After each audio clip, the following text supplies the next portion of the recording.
사무엘상 2장 12절에서 21절까지의 말씀을 제가 봉독하겠습니다. 엘리의 아들들은 행실이 나빠 여호와를 알지 못하더라. 그 제사장들이 백성에게 행하는 관습은 이러하니 곧 어떤 사람이 제사를 드리고 그 고기를 삶을 때에 제사장의 사환이 손에 3살 고리를 가지고 와서 그것으로 냄비에나 솥에나 큰 솥에나 가마에 찔러 넣어 갈고리에 걸려 나오는 것은 제사장이 자기 것으로 가지되 실로에서 그곳에 온 모든 이스라엘 사람에게 이같이 할 뿐 아니라 기름을 태우기 전에도 제사장의 사환이 와서 제사 드리는 사람에게 이르기를 제사장에게 구워드릴 고기를 내라. 그가 내게 삶은 고기를 원하지 아니하고 날 것을 원하신다 하다가 그 사람이 이르기를 반드시 먼저 기름을 태운 후에 내 마음에 원하는 대로 가지라 하면 그가 말하기를 아니라 지금 내게 내라. 그렇지 아니하면 내가 억지로 빼앗으리라 하였으니 이 소년들의 죄가 여호와 앞에 심히 크면 그들이 여호와의 제사를 멸시함이었더라. 사무엘은 어렸을 때에 세마포 에봇을 입고 여호와 앞에서 섬겼더라.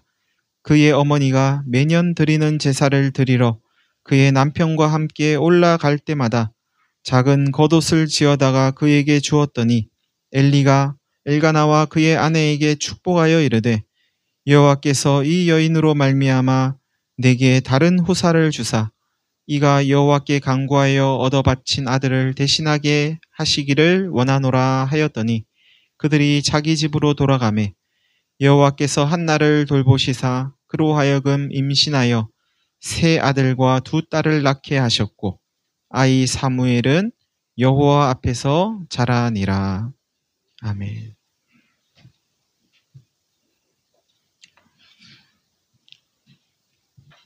엘리의 아들들은 여호와 앞에서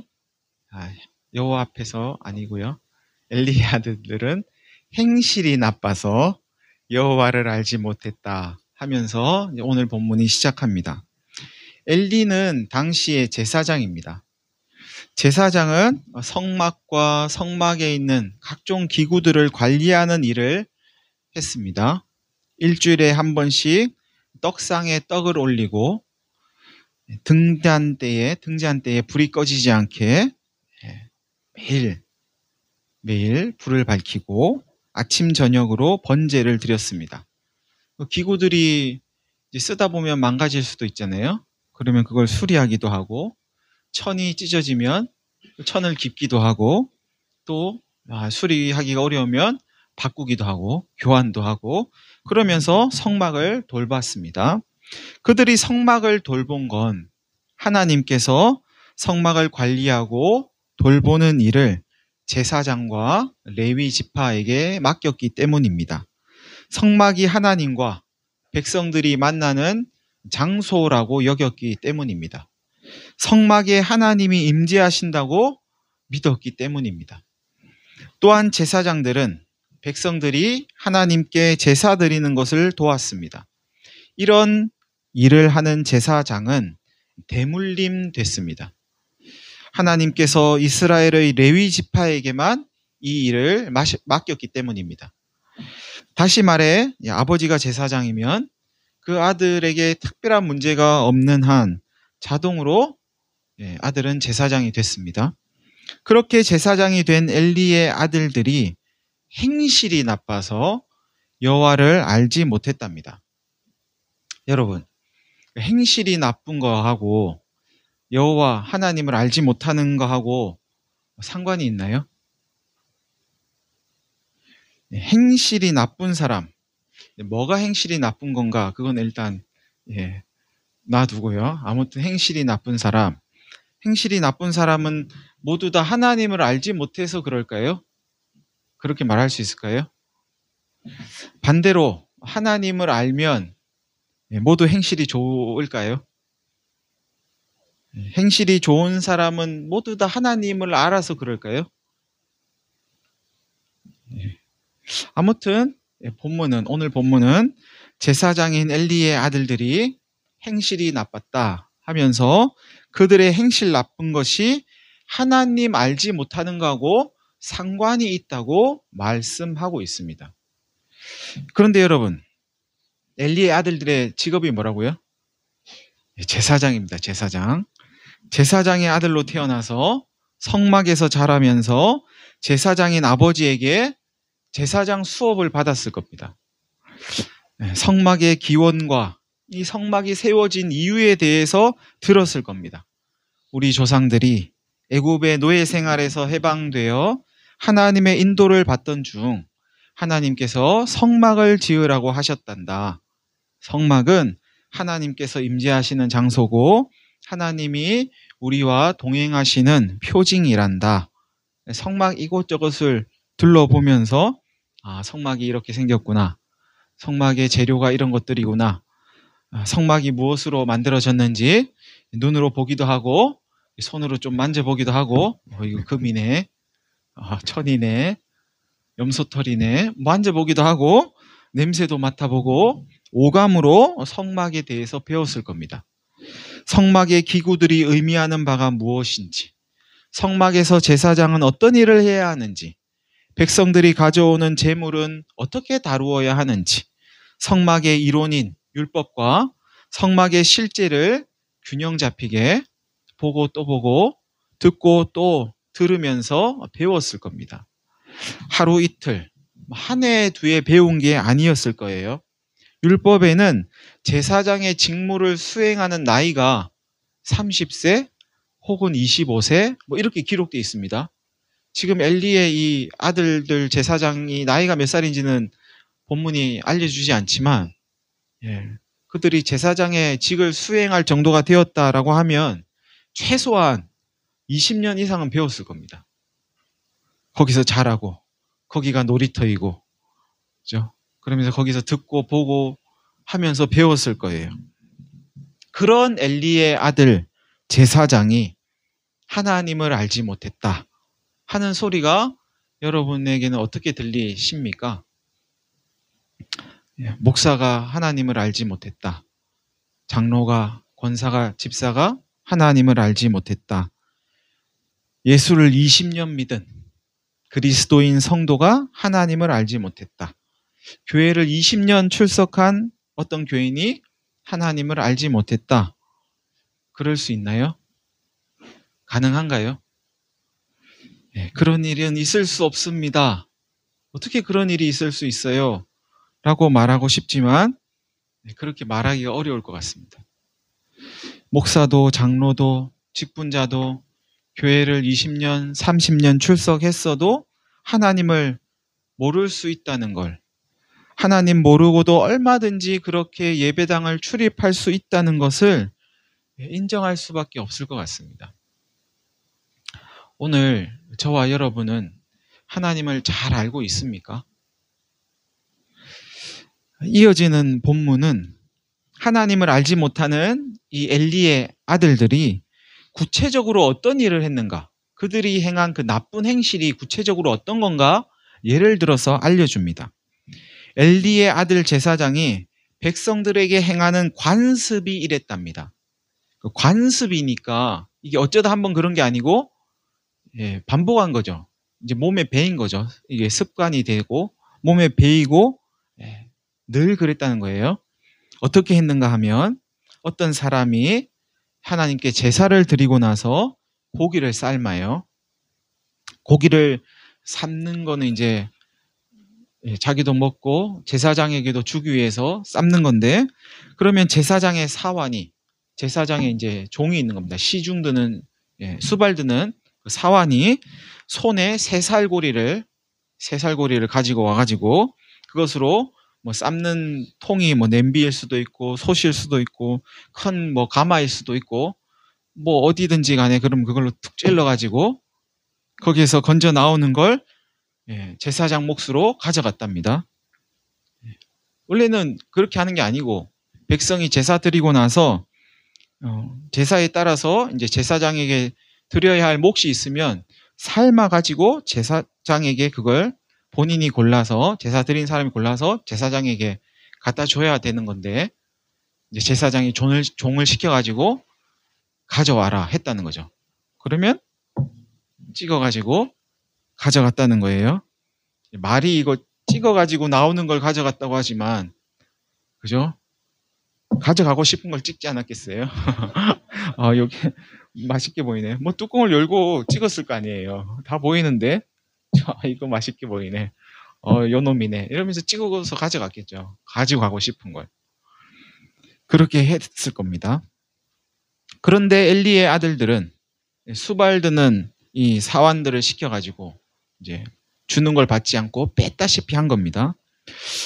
그뿐 아니라 기름을 태우기 전에도 이건 아마 기름을 태워서 드리는 제사를 말하는 것 같아요. 화목제 같은 그런 게 이제 기름만 태워드리고 나머지는 나눠서 먹게 되는데요.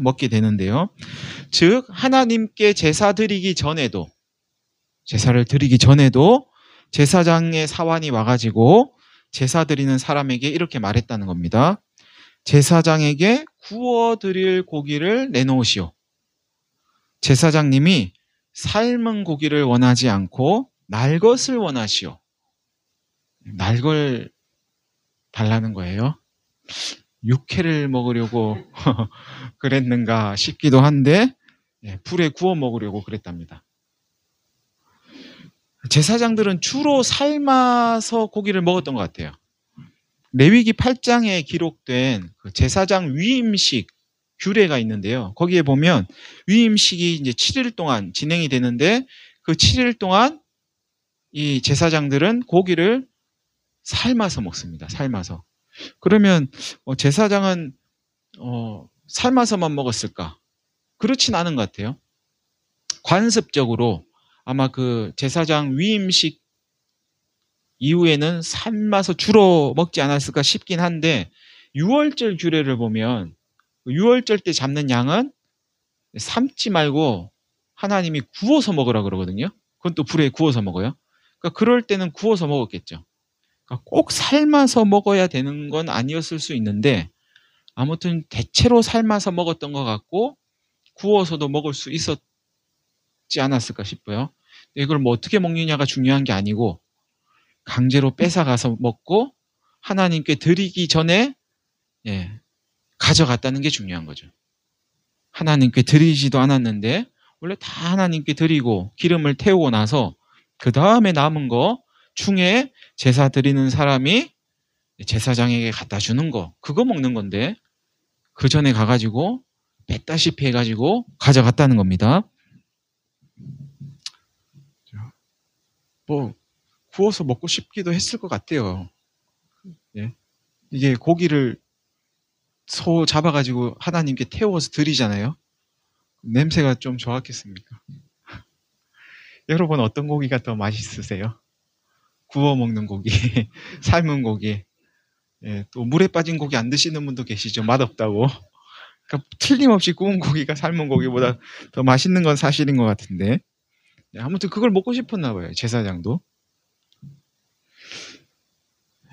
이것 때문에 이제 제사장의 사환과 제사 드리는 사람들이 서로 실랑이를 벌입니다. 먼저 기름 태운 후에 하나님께 드린 후에 당신 마음에 원하는 대로 가져가십시오. 그게 맞지 않습니까? 그게 순서 아닙니까? 하나님께 드리지도 않았는데 가져가면 안 되는 거 아니에요? 이제 그러는 거죠. 근데 이 사환들이 이제 무슨 소리? 제사장이 당장 가져오라 그러는데 당신은 제사장 말 안 들을 거예요? 지금 당장 내놓으세요. 그렇지 않으면 제가 강제로 뺏어 가겠습니다. 결국은 뺏겼겠죠. 결국은 뺏겼을 겁니다. 먼저 하나님께 드리고 나서 기름 태우고 남은 고기를 제사장이 받아야 되는데 그걸 강탈해 가니까 사람들이 엘리의 아들들을 얼마나 싫어했겠습니까? 그죠? 아이고 저러고도 제사장이야? 뭐 그런 소리를 그냥 하지 않았겠어요? 대놓고는 안 해도. 그죠? 저러고도 하나님 믿는다고 할 수 있겠어? 저 제사장 계속 하게 해도 되나? 뭐 이런 소리까지 하지 않았을까요? 아니 제사장이 어떻게 저럴 수가 있지? 아, 저들이 하나님 몰라서 저러는 거구나. 제사장이라고 붙여놓긴 했는데 저 사람들은 하나님 모르는 제사장이구나. 하나님 아는데 어떻게 저럴 수가 있겠어? 하나님 모르니까 저러는 거지. 이게 그들의 결론이었을 것이고 오늘 본문의 결론이기도 합니다. 엘리의 아들들은 하나님의 은혜를 기억하고 하나님과의 관계를 지속하는 방편으로 이 제사를 방편으로 드려야 마땅할 제사, 예배를 자기 이익을 위한 사업으로 여겼고 그 사업을 위해서는 폭력도 마다하지 않았습니다. 아무리 그래도 제사장인데 보고 들은 게 있는데 어떻게 제사장이 저렇게까지 할 수 있지? 하는 의문이 떠나지 않는데요. 이어지는 본문을 보면 그에 대한 답을 얻을 수 있습니다. 한편 한나의 아들 사무엘은 어렸을 때 세마포 에봇을 입고 여호와 앞에서 섬겼다고 본문은 말씀합니다. 세마포 에봇은 제사장이 입는 옷입니다. 사무엘은 제사장이 될 수 있는 레위 지파가 아닙니다. 그의 아버지는 에브라임 지파 출신이에요. 사무엘 1장에 나옵니다. 맨 앞에요. 에브라임 산지에 살았다고요. 에브라임 지파 출신이니까 사무엘은 제사장이 될 수 없어요. 그럼에도 제사장의 옷을 입었던 겁니다. 사무엘의 어머니는 매년 제사를 드리러 그의 남편과 함께 성막이 있는 실로로 올라가면서 작은 겉옷을 지어다가 사무엘에게 주었답니다. 아이는 어리니까 이제 해마다 크지 않겠어요? 그러니까 그에 맞는 옷을 지어다 줬겠죠. 여러분, 어떤 일을 하려면 그의 그 일에 맞는 옷을 입어야 하지요. 운동하려면 운동복을 입고 일하려면 그 일에 맞는 유니폼을 입기도 합니다. 그래서 옷을 보면 그 사람이 어떤 일을 하는 사람인가 알 수 있죠. 비록 사무엘은 제사장이 될 수 있는 지파의 태생은 아니었지만 그는 세마포 옷을 입고 제사장의 일을 했습니다. 태생이 중요한 게 아니고 옷이 중요하답니다. 그리스도인 집안에서 태어났다고 그리스도인이 되는 게 아니고 우리 아빠도 그리스도인, 우리 엄마도 그리스도인, 우리 할아버지 할머니도 예수 믿는 사람, 거기서 나는 태어났으니 나도 자동적으로 그리스도인이 되는 게 아니라 그리스도로 옷을 입어야 그리스도인이 됩니다. 그리스도로 옷 입고 그리스도인으로 살아가시기를 바랍니다. 이어지는 본문은 제사장 엘리가 사무엘의 아빠 엘가나와 그의 아내 한나에게 축복한 이야기입니다. 여호와께서 이 여인으로 말미암아 당신에게 엘가나에게 다른 후사를 주사 이가 여호와께 간구하여 얻어 바친 아들 사무엘이죠. 사무엘을 대신하게 하시기를 원합니다. 이렇게 축복해 줬대요. 그러고 나서 한나는 세 아들과 두 딸을 낳았는데 이들은 하나님께서 주신 자녀들이라고 본문은 설명합니다. 한나와 엘가나도 그렇게 받아들였을 거예요. 하나님께서 주신 아이들이구나. 저도 여러분을 좀 축복해드리고 싶습니다. 하나님께서 여러분에게 무슨 일을 당해도 그것이 염려할 것으로 여겨지지 않는 그런 복 주시기를 간절히 원합니다. 이 땅에 사는 동안 필요를 충분히 공급받는 그런 복 주시기를 간절히 원합니다. 베풀고 나누고 꾸어 주어도 모자라지 않는 복 주시기를 원합니다. 여러분이 손대는 것마다 아름다워지고 생명을 얻는 그런 복 주시기를 원합니다. 날이 갈수록 생각은 맑아지고 마음은 넓어지고 깊어지는 그런 복 주시기를 원합니다. 하나님과 이야기하는 것이 즐겁고 하나님과 동행하는 것이 기쁜, 매일매일 그래서 기쁜 그런 복 주시기를 원합니다. 무엇보다도 하나님의 말씀을 사모하는 그런 복 주시기를 원하고요. 입술에서 순간마다 찬송이 흘러나오는 그런 복 주시기를 원합니다. 진리 안에서 참 자유를 누리는 그런 복 주시기를 간절히 원합니다. 어떤 일도 어떤 사람도 판단하지 않고 모든 판단을 하나님께 맡길 수 있는, 그래서 즐거운 그런 복 주시기를 간절히 원합니다. 언제 어디서나 어떤 상황에서도 하나님을 모시고 하나님 나라를 살아가는 그런 복 주시기를 간절히 원합니다. 네, 오늘부터 내내 살아가시는 동안 이런 복 누리시기를 간절히 바랍니다. 이렇게 하나님께서 엘가나와 한나에게 행하신 일을 말씀한 오늘 본문은 아이 사무엘이 여호와 앞에서 자랐다 하면서 오늘 본문을 끝맺고 있습니다. 여러분, 엘리의 아들들이 제사장임에도 여호와를 알지 못했던 이유 발견하셨습니까? 결론을 말씀드리면 그들은 하나님 앞에서 살지 않았기 때문입니다. 엘리의 아들들은 하나님이 임재하시는 장소라고 여겼던 성막에서 살았지만 성막을 놀이터 삼아서 성막이 학교고 성막이 직장이고 성막이 집이고 그 성막에서 살았음에도 하나님 앞에서는 살지 않았던 겁니다. 하나님께서 명령하신 율법을 배우면서도 하나님 앞에서 살지 않았던 겁니다. 율법을 읽고 율법을 암송하고 규례가 무엇인지 성막을 어떻게 짓고 다루고 고치고 제사는 어떻게 드려야 하는지 어떻게 소와 양과 염소를 잡고 그것의 피와 기름과 살코기를 어떻게 태워가지고 하나님께 드려야 하는지 배우고 익히고 그런 모든 것들에는 익숙했을지 몰라도 이들은 하나님 앞에서 살지 않았습니다. 눈에 보이지 않는다고 하나님을 무시했던 거죠. 하나님 말씀을 배우고 하나님께 제사 드리는 일을 하나님 계신 것을 인정하지 않으면서도 할 수 있다는 사실이 정말 놀랍지 않습니까? 아니, 어떻게 성막에 살면서도 하나님을 인정하지 않을 수가 있지? 하나님을 인정하지 않으면서도 어떻게 제사를 드릴 수 있지? 하나님께? 누구한테 제사를 드린 거지, 저 사람들은? 하나님을 인정하지 않으면서도 어떻게 하나님의 일을 하지? 누구를 위해서, 무엇을 위해서 한 거지? 여러분, 성경을 읽고 공부하고 성경의 내용을 잘 알아도 하나님 앞에서 살지 않을 수 있답니다. 수시로 예배당 출입하고 하나님 예배하는 자리에 언제나 항상 나는 그 자리에 있지만 그럼에도 하나님 앞에서는 살지 않을 수 있답니다. 교회의 각종 모임과 일에 참여하면서도 하나님 앞에서 살지 않을 수 있대요.